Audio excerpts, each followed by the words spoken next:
Assalamualaikum warahmatullahi wabarakatuh. Hari ini saya nak buat ulasan perlawanan di antara Selangor menentang Negeri Sembilan, yang mana keputusan berakhir dengan seri 2-2. Pada perlawanan ini, apa yang boleh saya katakan, Selangor bermain dengan 10 orang dan berjaya untuk lead 2-0. Dan selepas itu Negeri Sembilan berjaya comeback untuk menyamakan kedudukan 2-2 pada separuh masa yang kedua. Boleh saya katakan in term of ball position memang nampak yang Negeri Sembilan lebih kawal perlawanan lah, sebab Negeri Sembilan ada 11 player dan Selangor ada 10 player. Baiklah, tanpa membuang masa, mari kita masuk ke dalam ulasan perlawanan. Saya akan mulakan ulasan perlawanan dengan pasukan Selangor dahulu. Apa perkara yang boleh kita puji untuk pasukan Selangor?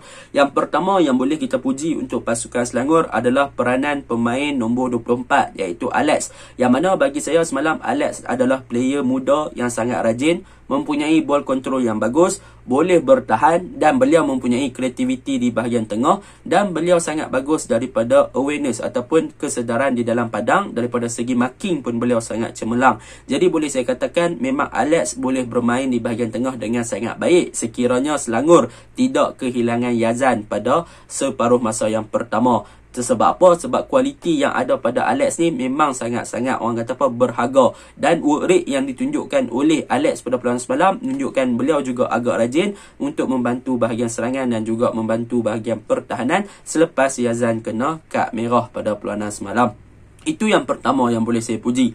Yang kedua, apa yang boleh saya puji untuk pasukan Selangor adalah mengenai kembalinya Syarif Fikri dalam first 11. Pada perlawanan semalam, Syarif Fikri bermain dengan sangat baik. Beliau menunjukkan satu kematangan, ball control yang bagus, membantu bahagian serangan. Cumanya, daripada segi finishing, memang kita tahulah Syarif Fikri bukannya seorang good finisher. Semalam ada percubaan ataupun ada peluang yang sepatutnya untuk menjaringkan gol, tetapi Syaril gagal untuk menjaringkan gol. Jadi untuk Syaril, dia perlu improve lagi daripada segi finishing untuk memastikan yang beliau mampu untuk memanfaatkan peluang-peluang yang ada sekiranya pasukan memerlukan gol. Dua perkara tu sahaja yang boleh saya puji untuk pasukan Selangor, ataupun lebih kepada memuji corak permainan. Bukannya corak permainan tetapi lebih kepada player, sebab dua player tu sahaja yang menarik minat saya pada perlawanan semalam.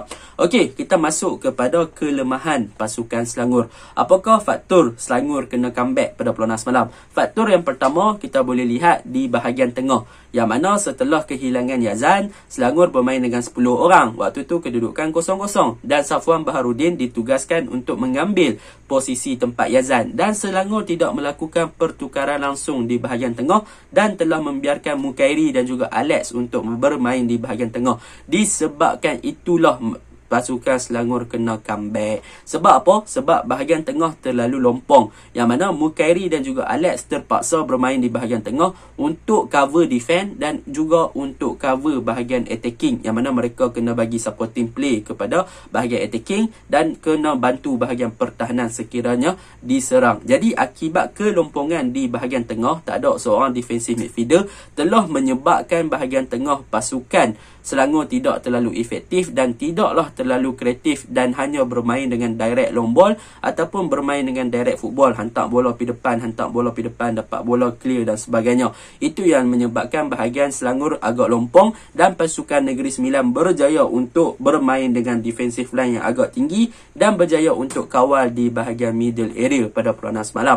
Disebabkan kelompongan yang ada itu tidak berjaya ditampung oleh Alex dan juga Mukairi pada first half dan juga second half, yang telah memberikan kelebihan kepada Negeri Sembilan untuk kawal game di bahagian tengah. Sekiranya Michel Fisterbainer melakukan pertukaran dengan mengeluarkan striker ataupun mengeluarkan seorang winger untuk meletakkan seorang defensive midfielder, mesti saya rasanya keputusan berbeza. Sebab apa? Sebab sewaktu Selangor dah leading 2-0, Selangor sepatutnya boleh fokus more untuk bertahan. Sebab waktu tu dah 2-0, kenapa Selangor perlu main dengan open, bermain dengan untuk ofensif lagi? Padahal dah bermain dengan 10 orang. Sepatutnya kesedaran tu dah nampak lebih awal. Selangor dah boleh bertahan waktu dapat gol kedua daripada Keyon tu daripada untuk menyerang balik pasukan Negeri Sembilan dan memberikan kelebihan kepada Negeri Sembilan untuk menyerang pasukan mereka. Itu adalah boleh saya katakan kelemahan pasukan Selangor yang pertama.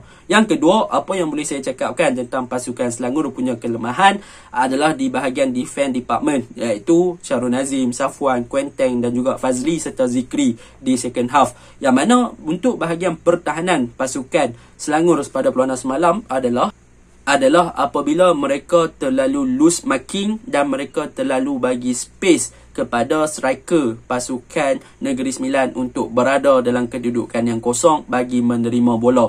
Yang mana kita boleh tengok Syarul Nazim selalu loose marking kepada Matthew Alves dan juga Aditu ataupun Kosi Aditu. Yang mana Matthew Alves dan juga Aditu mempunyai kelebihan daripada segi fizikal dan senang je nak tewaskan Syarul Nazim. Dan kita boleh tengok beberapa kali Matthew Alves berjaya untuk lepas daripada marking yang dilakukan oleh Syarul Nazim ketika menerima hantaran daripada bahagian tengah, iaitu daripada Gulon, daripada Kuzaimi PE, daripada Kai Jones, daripada Omid Nazari dan sebagainya. Jadi untuk defense department memang nampaklah yang mereka terlalu memberi space kepada bahagian serangan pasukan Negeri Sembilan untuk berada dalam kedudukan yang kosong tanpa di-marking. Jadi boleh dikatakan loose marking untuk pertahanan pasukan Selangor ni menyebabkan bahagian serangan pasukan Negeri Sembilan berjaya untuk menerima hantaran-hantaran daripada pertahanan ataupun barisan tengah dalam kedudukan yang selesa untuk melakukan percubaan ataupun untuk melakukan setup. Jadi benda tu perlu lebih fokus lah. Macam saya cakap,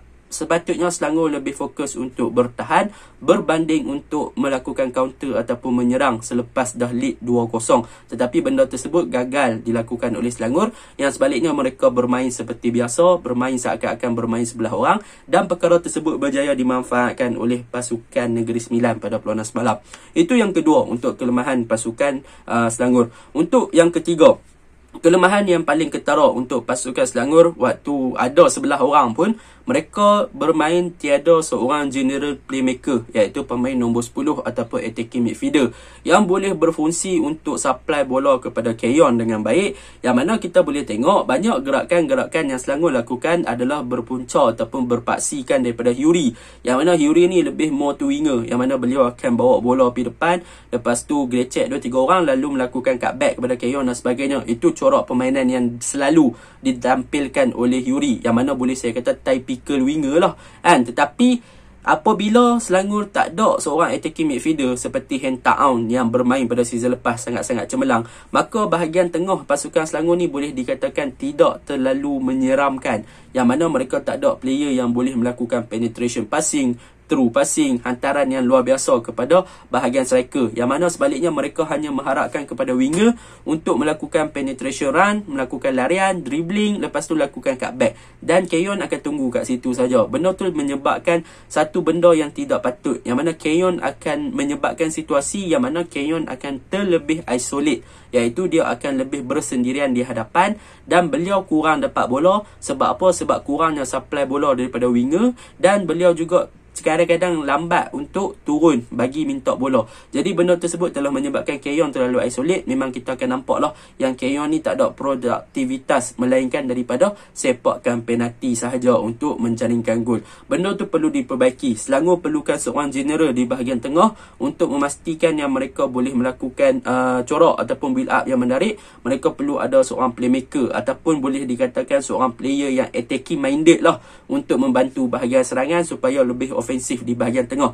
Mukairi Ajmal ada, tetapi Mukairi Ajmal semalam dah main 10 orang, maka beliau terpaksa bermain untuk cover semua tempat, yang mana beliau kena bantu bahagian serangan, beliau kena bantu bahagian pertahanan, dia kena main turun naik. Padahal macam saya cakap tadi, sepatutnya Selangor dah boleh bertahan, tapi Selangor tak mau nak bertahan. Jadi terpaksalah terima hakikat yang mereka kena comeback 2-2 pada perlawanan semalam. Itu kelemahan yang ketiga lah untuk pasukan Selangor. Kelemahan yang keempat untuk pasukan Selangor adalah waktu main first 11 ada 11 player, mereka masih lagi berpaksikan kepada fullback, iaitu mereka mengharapkan fullback untuk bermain seperti wingback, yang mana mereka mengharapkan Quinten dan juga Fazli Mazlan sentiasa naik atas untuk backup kepada winger, dan mereka membuat supporting play lah seperti overlapping, crossing dan sebagainya. Maka Fazli Mazlan dan juga Quinten akan naik ke atas untuk bantu bahagian pertahanan, untuk membantu bahagian serangan dengan buat build up yang lawa, buat overlapping, buat support play. Dan kita tahu kualiti yang ada pada Fazli dan juga Quinten ni adalah daripada segi crossing. Tetapi yang menjadi masalah adalah siapa yang bakal dicari oleh Quinten dan juga Fazli ketika melakukan hantaran lintang tersebut. Sebab Keyon dan juga Hyuri, kita boleh tengoklah bagaimana Quinten betapa tidak selesanya untuk melakukan crossing ke dalam kotak penalti. And kalau dekat Penang season lepas kita tengok, memang crossing Quinten Chai memang super, memang perform, berjaya cari kepala Casagrande. Tetapi penyerang pasukan Selangor ni bukan typical sebagai goal poacher atau target man yang boleh untuk berebut bola tinggi untuk bermain crossing seperti itu. And Keyon tidak mempunyai ketinggian, Hyuri tak mempunyai ketinggian sangat. Maka kalau nak mengharapkan crossing daripada Quinten sahaja, maka benda tu tidak akan menjadi apa-apa impak.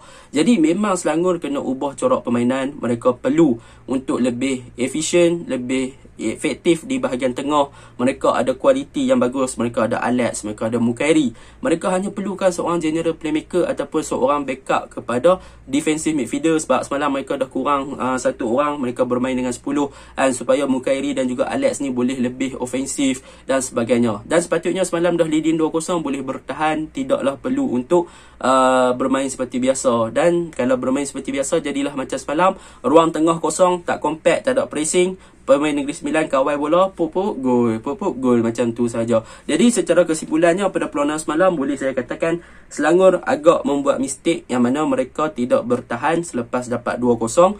Mereka bermain dengan open, dan bahagian pertahanan mereka agak tidak compact dan memberi space yang banyak kepada bahagian penyerang pasukan Negeri Sembilan, dan mereka juga loose marking. Dan yang paling penting, tengah tak ada defensive midfielder, tak boleh ada orang yang buat kerja untuk kacau bahagian tengah Negeri Sembilan. Maka Alex dan juga Mukairi pun tenggelam dekat situ.